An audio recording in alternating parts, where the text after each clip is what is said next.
Okay, so first thing I want to show you, at least draw your attention to, the book can show you more. I'm not a big fan of changing a lot of these stuff, but you can go into application options, which is under the tool. This is before we open the any part or anything, and you can make changes and settings and play around with things if you want. In the book, they go through part and you can do different things as far as about like where you sketch on a plane initially, right? And sometimes they come over here to the sketch and they can change. I think they go and they change whether you look at the sketch or not, and you play around, do what the book does if you want. Again, this is application options, which is found under the tool command, and you can make changes to some settings and things that might be useful to you. Again, I'm not going to do that because I'm not a big fan. So I'm just going to go ahead and start a new file, standard part here, and we'll go ahead and get started. Now, when you start a sketch, right, in your initial ones, you can have those sketching planes, those default sketching planes that are shown up there. Sometimes it can be useful to see those planes, and maybe you've come across this in doing some things. Okay, but if you come over here to your origin, over in the model part view, you can open this up, and you'll be able to see these planes. Well, it's tough to see. Let me rotate. These planes are, right here, and you can see them if you want, even without choosing to sketch. If you want to actually see them and leave them up, you can put the visibility on, and then those planes will always be there. And again, you can sketch on these, you can sketch on faces of objects, any number of things, but after the first one, they don't kind of pop up automatically. So if you do want to check them, again, they're under this origin menu here. And if you want to force them to stay up, you can just click on the visibility and it'll force it to stay up like that. So I'm going to go ahead and start a sketch. And again, when you do that, it automatically brings them up visibility wise on the first sketch anyway. Okay, and I'll select this plane here. Okay, I want to show you something called a slot, and you can create a slot. I don't, maybe you've done this before. Basically, by choosing the two centers and a radius of the slot. So you click on slot, okay, and then you select two centers, and then actually it looks like a diameter that you can select there. But of course, you'd go in and you place your dimensions as you need to. But then, rather than doing a couple of circles, couple of tangent lines, you can just do that slot directly, which can be pretty helpful. Okay, so I just want to show you that one kind of quickly. And then I'm going to extrude this guy, and I'm going to extrude it quite a bit here. Yeah, that seems like a good amount. Go ahead and click OK on that. Okay, so the next thing we want to talk about is a kind of a parent-child relationship. And what I mean by that, let me go ahead and start doing this. So the first thing I'm going to do is I'm going to come in here, and I'm going to make just a rectangular cut right here. And the book will go through, do something similar with another guy. So I'll make this rectangular cut. I'll go ahead and extrude. And I'm going to, why can't I find cut? There it is, and click OK. So I've got that cut there. Now what I'm going to do is I'm going to place a hole, and I think I'll go ahead and do a sketch again. Okay, and I'm going to rotate this guy and sketch on the bottom here. Okay, and what I'm going to do is I'm going to just draw a circle on the bottom here.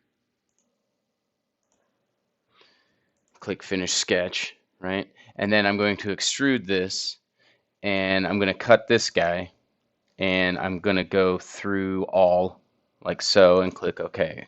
All right, so now I've got this thing with a hole through it. Now, the next thing I want to show you is the idea of feature suppression. So I could suppress that hole, okay? And I could suppress the hole like that. It makes it go away, but notice it's still there. So if you just want to suppress it, try a different design. Rather than deleting it, you can just do feature suppressions just by right-clicking on the feature and hitting suppress or unsuppress. But now watch this. When I suppress extrusion 2, that's that rectangular cut. Watch what happens. Okay, I'm going to suppress that feature. Notice that it takes away the suppression. I'm sorry, the hole as well. Okay, and the reason it did that is because where I placed the hole, it was placed on the cut surface. If I suppress the cut surface, there's no plane for me to place that hole and make the cut on. Okay, so what we'll do instead, I'm going to go ahead and delete this guy here.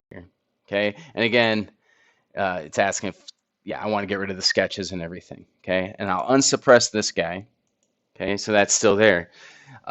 And what I will do this time is I'm going to start my sketch, and then rather than choosing that plane under there, I'm going to choose this plane down here, which is for me, it's the XZ plane. It's that bottom plane that I extruded out from. Okay, and I'll click on that. Okay, now I can't really see this. If you want, under View, you can switch to Wireframe. There's lots of different ways you can switch, and you can play around with those. But if I do Wireframe, now it just has the wireframe, makes things a little easier for you to see, where you're sketching if you need to. Again, that's under the View command. You can do realistic, any number of these, shaded with edges. I think that's probably the default. Okay. But again, you can play around with that. Sometimes things get a little messy and you just need to see what's going on, and you can go to wireframe, which can be helpful. I'll go back to edges like this. And what I'm going to do here on this is I'm in the sketch, and I'm going to draw that, not the same circle necessarily, but I'm going to draw a circle, but I'm going to draw it on that plane there, and I'm going to go ahead and finish that sketch. Okay, so now I've got, rather than on the surface of that cut, I drew it on the bottom plane, right? So now when I extrude, okay, and I cut, and I go through all, same idea, it's going to put a hole in it, okay, but that sketch is on a plane that is permanent to everything. So if I suppress this feature right here, the hole stays, right? Because that hole does not necessarily depend on that cut surface. It is drawn on a plane that is always there. Okay, so that could be helpful. So I'm going to do one more thing just to show you, and the book does something similar. So I'm going to start a sketch. I'll just do it on this surface, and this time I'm going to draw an arc, and I don't know if we've drawn an arc yet or not. It's right here. I'm going to do a center arc and then 2 points. It'll be obvious as I go through, so I'm going to choose, I'll just snap to the center there. So I get that center point. I can come over here, click this guy, and then swing it over to the other guy and click that. Okay, so that's how you can do an arc. Okay, and I'm going to enclose my line just to make sure that it's enclosed, so when I do an extrusion, I have a surface area, or an area that I can choose. So now I'm going to extrude that. I'm going to cut it and click OK. And now notice that that hole will stay there. This can be helpful again because drawing, you can't really draw on that curved undersurface like so. Okay, so that hole is there. Now notice I still have this guy suppressed. So what you'll do in the book is you could have both of these guys. So I could go ahead and suppress this feature, and I could unsuppress this feature and go back to what I had before. Putting them both on, I'm not sure what this will look like. We'll find out. I'm going to unsuppress this feature. You're going to have a little of both. Okay, but again, this is just a helpful way to kind of do different design changes, give you some different options, suppressing and unsuppressing, so you don't have to delete things, keeping in mind that certain features may depend on other features, and that sort of thing. Okay, one last thing that the book walks you through. Again, we did this when we do eye properties, where you could change the materials. Okay, you can also do it in here through the tools command. Okay, and you can make different choices here. So let's say it's aluminum.